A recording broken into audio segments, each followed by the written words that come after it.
Hello all, a knife tale here. Bringing you a summary of a knife I've done a review on. This is the Kizer Begleiter 2 Tanto. I will link the review down below. And let's just start out by saying that this is an absolutely fantastic knife. I 100% recommend this knife. Unfortunately, I believe this variant has been discontinued. In fact, I'm not sure there's... Are there any variants of the current Begleiter that haven't been discontinued? Maybe one of the minis. I think there was a button lock one, right? I don't know.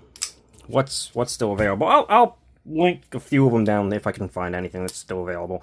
The Begleiter line is pretty good, right? It is, in this case, 154 cm, on bearings, Tanto blade shape, which I really like this Tanto. This sort of clip Tanto. I don't know why. It gives it a different look to it, and this one just looks really good. Good proportions, just, I like this. Contoured micarta scales, steel liners, deep carry pocket clip, liner lock. So, this particular variant of this knife is probably my favorite Begleiter. Not only does it look really good, in my opinion, I again like this Tanto, and it gets a little bit taller there than the handle, which I always kind of like. But the primary grind on this thing is hollow ground with a flat up top, or up front, whatever.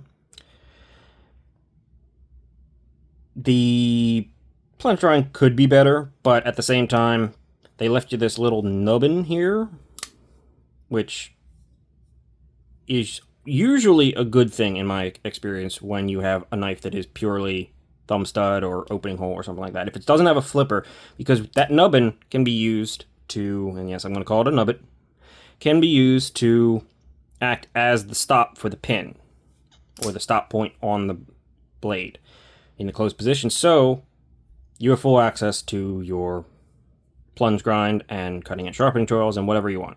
And even though this is not a tall knife, you do have a bit of life to really cut in and go in there because of that hollow grind. Like, I mean, you could probably get up to almost the Kizer logo. You're taking a lot of steel off, but you could probably do it and still have a decently functional knife, right?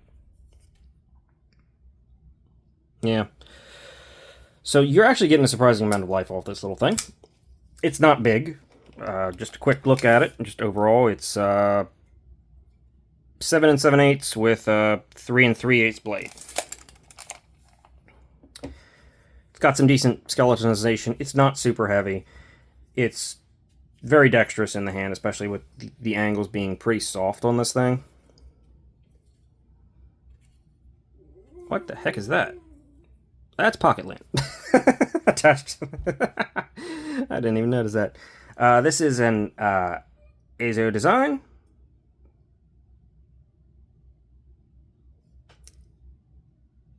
Code, which Kizer loves putting on their knives. I don't know why.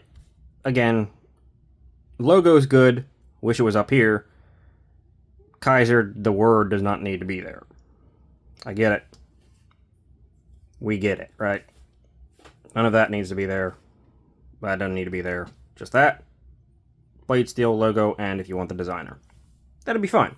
Kizer likes to billboard a little bit more than I have to. But on this knife, it's not too bad. Like, it's not huge, and most of it is pushed off to the SI, except for that for some reason. The action is great. Kizer does amazing action on budget knives, which this is a budget knife. Like, this does not... If you were to tell me that this was a $100 knife, I believe it. This is not a $100 knife. This is, like, half that. Or at least it was when you could get them. I don't know if any of them are still available. Again, I'll try to look for something. That's a dog, by the way. If you can hear weird stuff going on in the background, that would be a dog. Their bearing setup is super smooth, and it's partially due to the fact that they do this little cutout in the back of the tang for weight reduction, and it shifts the weight so the blade is more inclined to drop. But it creates wonderful guillotine action on budget knives. And the nubbin also serves as a nice thing to catch your nail on. You're not going to get hit with the blade because the nubbin protects. The nubbin is great. Embrace the nubbin. Yes. Access to the lock bar is like crazy good. I mean, yeah, you can come wherever you want on that thing. Oh, I'm saying a lot of weird things today. Ignore me, or don't ignore me. Watch this and then ignore me. Sure. And 154 cm on a knife that's like, I think I got this for $55 or something like that, is really good. Normally you just see 14C28 in, and 154 cm is kind of a step up. And this is really good for your money. The contouring, the micarta is really nice. Kizer likes to use this like clothy micarta that's usually pretty thick. It's comfortable, and the blade has a little bit of thickness. It's not thick in the hand, but it is enough that it counteracts how slim it is in the other axis, you know?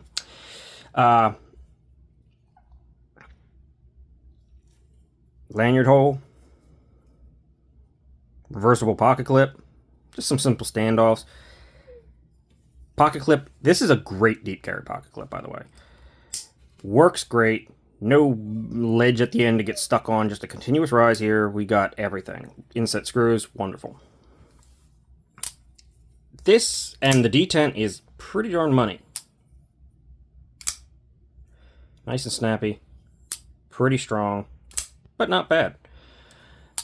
I will say that this particular one did have a little bit of an issue when I first got it. The detent ball was not pressed in hard enough, or... I mean, that can happen, especially on budget knives, if it's not, like, something that's really been carefully done. The detent ball popped out on me. I had to find it, which was the most annoying part, and then I took the knife apart and pressed it back in with a little tiny mini vise. I've had no problem since. Knife came reasonably sharp. Definitely able to perform because of that hollow grind. And overall, this is just a really good knife, and a design that really attracted me to this thing. Like, this was the only Begleiter I've had, even though I've heard that they're good. And from this, I'd say, yeah, they're definitely good. They're definitely something you can confidently check out.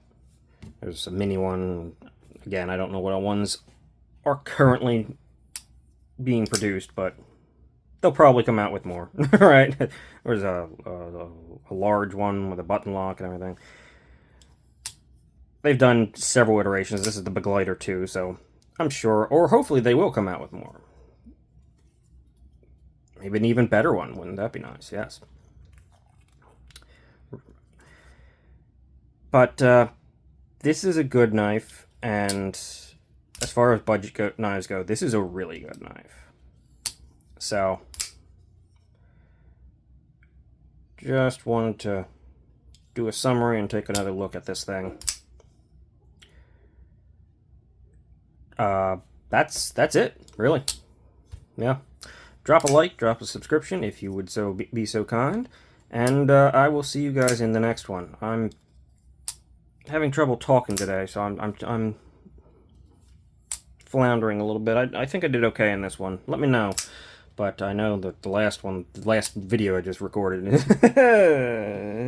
don't know. It's okay, but it's something.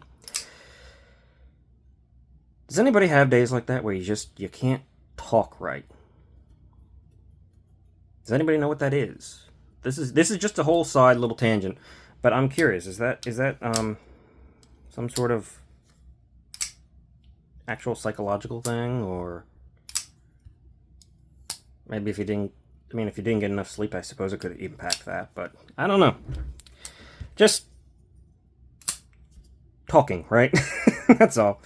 I will see you guys in the next one. Thanks for watching. Have a great day.